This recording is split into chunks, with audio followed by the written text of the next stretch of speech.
these. So good evening, and wow, Ron, I'm not sure I've ever been a substitute for a prayer. There's no pressure here, right? What I'd like to do is I'd like to begin with two questions, and this is the point where you get to interact. I'd like you to raise your hand if you're actually proud of the world that we're leaving our children and our grandchildren. Anyone? Okay, raise your hand if you know that we could do better, and if you're willing to explore what that might look like.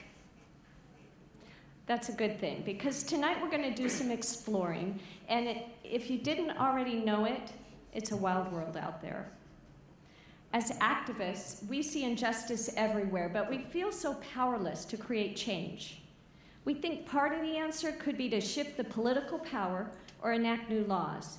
But deep down, even as we work towards these goals, we know we're only addressing the effect, not the true cause of the problem. Because we know we can't legislate away greed, addiction to power, control, or manipulation. And these inner attributes seem to be at the core of many of our problems today.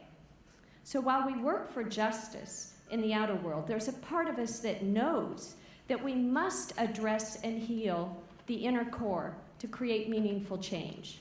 We just don't know how to do that.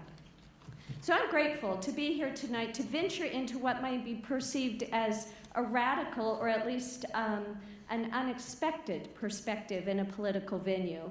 And that's the issue of our lost individual and collective spirituality. For without a true connection to our divinity and the high sits within us, we're functionally unable to operate from a core position of love, unity, peace, and justice. Instead, we operate from our familiar position of fear and separation, energies that have led us to the world that we live in today. And let me be perfectly clear.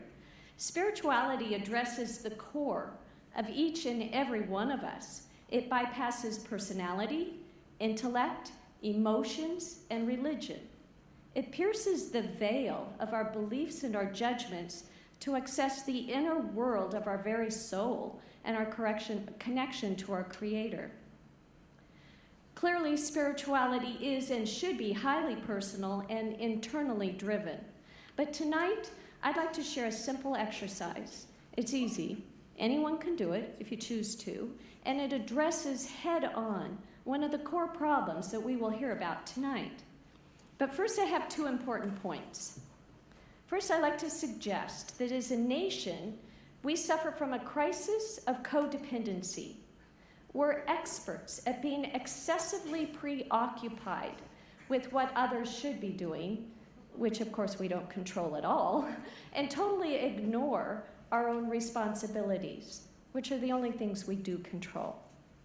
Codependency keeps us separated from our authentic self and looking to create change everywhere but ourselves, the only place that change can actually occur.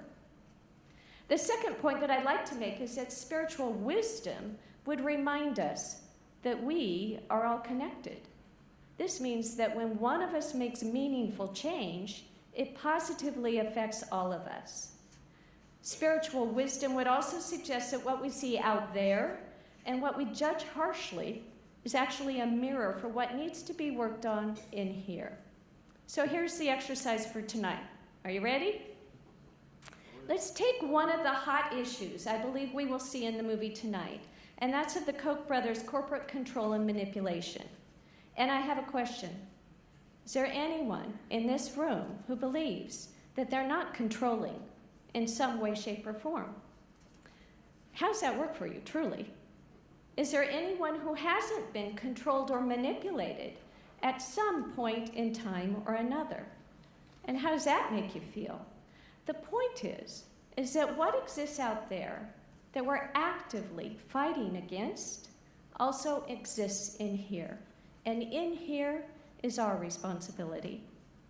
So tonight's exercise is to find all of the obvious and all of the not so obvious aspects of how we try to control others within ourselves. Then we work with the highest that is within us to overcome, forgive, and heal the very core of these negative attributes. So in the future, instead of trying to control someone, we may choose to empower them instead. This may be as simple as saying, I trust you, you got this, rather than telling them exactly what they need to do and when they need to do it, right? So what this does is it creates freedom for both the controller and the controlled, creating a powerful, ripple effect of empowerment, which happens to be the perfect antidote for control. We think the problem only exists out there, and we're unable to change it. But the problem exists and can be accessed from in here, and each and every one of us is completely empowered to change. Since we're all connected, as each of us creates meaningful change and joins with others in creating meaningful change, it positively affects all of us. We've just accessed and healed the true cause of the problem, the core issue, and it all begins at the only authentic point of power we have, ourselves. So what a powerful and unbeatable formula for social change when the positive actions of everyday individuals working in the outside world to educate and correct what is wrong merge with everyday individuals who are working within themselves to overcome, forgive, and heal the problems of the world. This is spiritual work at its finest, correcting both the cause and the effect, both within and without, creating better communities and more loving, self-aware people. I would like to end with the words of Teilhard de Chardin.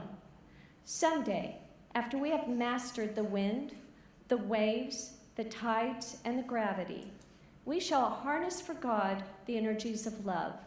Then, for the second time in the history of the world, we will have discovered fire. Thank you.